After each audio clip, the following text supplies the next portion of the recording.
Japan தேசத்தில் the restaurant of mistaken orders அப்படின்னு சொல்லிட்டு ஒரு ரெஸ்டாரண்ட் இருக்கு. அந்த ரெஸ்டாரண்ட்ல வேலை செய்கிறவங்க எல்லாம் வயதானவர்கள். இவர்கள் வயதில் மூத்தவர்கள் மட்டுமல்ல, அவங்களுக்கு ஞாபக மறதி அதிகமாக இருக்கின்றவர்கள்.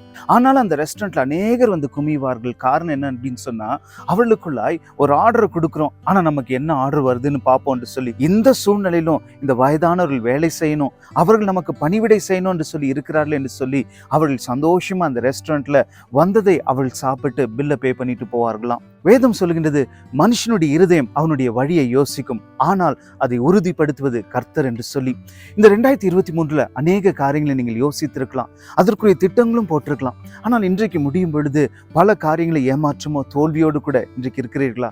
இன்றைக்கு இந்த 2024 ஆண்டுக்குள்ளாய் போகும் பொழுது கடவுள் நம்ம கேட்டபடி செய்யலனாலும் ஆண்டவரே உமக்கு ஸ்தோத்திரம் என்று சொல்லி தாவீதை போல நன்றி உள்ள இருதயத்தோடு கூட இந்த புது வருஷத்துக்குள்ளாய் போவோம். இந்த 2024 மாற்றி கொடுப்பார்.